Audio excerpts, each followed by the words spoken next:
ঘুচিয়ে বাঁধন জাগিয়ে নাচন স্বাধীন দিন আইবে এরা সৃষ্টি ছাড়া নিয়ম হারা হিসাবহীন আজও বিচার বেঠিক বেতাল মাধবী মাতাল রঙেতে আইরে তবে ফুলের ভাবে অসম্ভবের ছন্দেতে।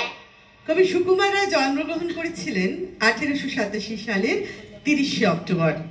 তিনি অসাধারণ এক শিল্প সাহিত্যিকের সাথে সাথে ছিলেন একজন লেখক, ছড়াকার, নাট্যকার, প্রাবন্ধিক ও সম্পাদক।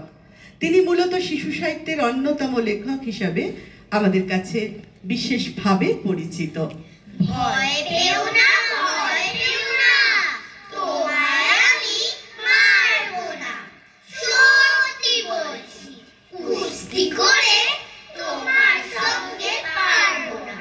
মনটা আমার বড্ড নরম, হাড়ে আমার রাখছি নেই, তোমায় আমি চিবিয়ে খাবো এমন আমার সাধ্য নেই। মাথায় আমার শিং দেখে ভাই ভয় পেয়েছো কতই না, জানো না মোর মাথার ব্যারাম কাউকে আমি গুতোই না। এসো এসো গর্তে এসো, বাস করে যাও চারিদিকে, আদর করে শিখে তুলে রাখবো তোমায় রাত্রি দিন। আমাদের এই মজার কবি কিন্তু সঙ্গীতজ্ঞ, চিত্রশিল্পী ও যন্ত্রকুশলীও বটে। পিতার কাছ থেকেই উত্তরাধিকার সূত্রে সাহিত্যের প্রতিভা তিনি লাভ করেছিলেন। খুব অল্প বয়স থেকেই মুখে মুখেই তিনি ছড়া তৈরি করতে পারতেন। সাহিত্যের পাশাপাশি অঙ্কন ও ফটোগ্রাফির চর্চাও তিনি শুরু করেন সেই ছেলেবেলা থেকে। হুক্কো মুক্কো হ্যাংলা, বাড়ি তার বাংলা, মুখে তার হাসি নাই দেখেছো, নাই তার মানে কি কেউ তাহা জানে কি, কেউ প্রভু তার কাছে থেকেছো, শ্যামা দাস মামা তার আফ্রিকের থানাদার, আর তার কেউ নাই এছাড়া, তাই বুঝি একাশে মুখখানা ফ্যাকাশে বসে আছে কাঁদো কাঁদো বেচারা।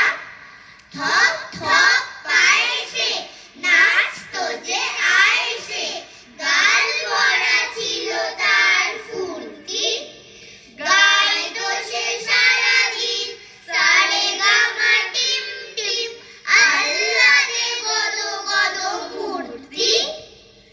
এই তো সে দুপুরে বসে ওই উপরে খাচ্ছিল কাঁচকলা চটকে, এর মাঝে হলো কি মামা তার বলো কি, অত বাকি ঠ্যাং গেল পটকে।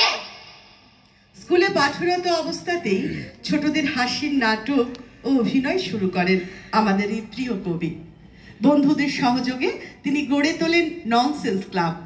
শান্তিনিকেতনে বিশ্বকবি কবিগুরু রবীন্দ্রনাথ ঠাকুর এবং অবনীন্দ্রনাথ ঠাকুরের সঙ্গে অভিনয়ও শুরু করেন তিনি। সন্দেশ পত্রিকার প্রতিটি সংখ্যাতেই তিনি লিখতেন এবং ছবি আঁকতেন। পেঁচা বল পেঁচানি, খাসা তোর চেঁচানি, শুনে শুনে আর মোর নাচে মোর প্রাণ মোর, মাজা গলা চাচা সুর আহ্লাদে ভরপুর, গলা চেরা ধমকে গাছপালা চমকে, সুরে সুরে কত ব্যাচ গিট গিরি ক্যাচ ক্যাচ, যত ভয় যত দুঃখ দুরু দুরু ধুক ধুক, তোর গানে বেঁচিয়ে সব ভুলে গেছি রে, চাঁদ মুখে পিঠে গান শুনে ঝরে দুনয়ান। তার গল্প ও কবিতায় আমরা সবসময় দেখতে পাই উচ্চ হাস্যরস ও প্রাণোচ্ছল মজার সম্ভার। কবি একসময় কালা জ্বরে আক্রান্ত হয়েছিলেন। সে অবস্থাতেও তিনি আমাদের একের পর এক লেখনী উপহার দিয়েছিলেন। রামগরুরের ছানা, হাসতে তাদের মানা, কথা শুনলে বলে হাসবো, না না না না, সদাই মনে রাখে ওই বুঝি কেউ হাসে, এক চোখে তাই মিটিয়ে তাকায় আশেপাশে, ঘুম নেই তার চোখে, আপনি বকে বকে আপনারে কয় হাসির চলি, মারবো কিন্তু তোকে, যায় না বনের কাছে কিংবা গাছের কাছে, দক্ষিণ হাওয়া সুরে হাসে ফেলে আছে। 1923 খ্রিস্টাব্দে 10ই সেপ্টেম্বর আমাদের এই প্রিয় কবি পরলোক গমন করেন। তিনি তার অতুলনীয় সৃষ্টির দ্বারা চিরকাল আমাদের মনের মঠিকোঠায় অমর হয়ে থেকে যাবেন। আমাদের প্রথম নিবেদনের শেষ সংযোজন সেই কবিতাটি, যে কবিতাটির মধ্যে দিয়ে কবি আমাদের শিখিয়েছেন কি করে আমরা জীবন এবং জীবিকার জন্য অহরহ ছুটে বেড়ানোর মধ্যে দিয়েও নিজেদের মুখের হাসিকে টিকিয়ে রাখতে পারি।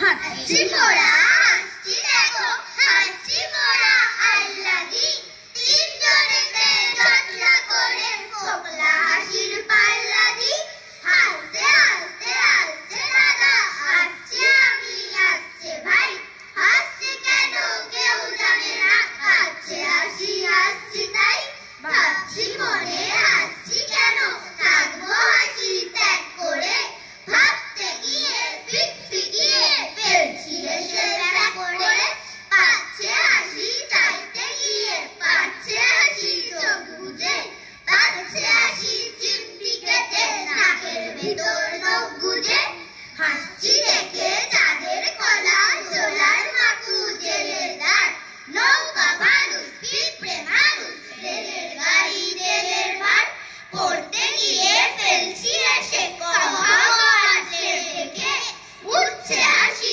ভস ভরিয়ে সোনার মতো পেট থেকে। আমাদের প্রথম সংযোজনটি এখানেই আমরা শেষ করলাম।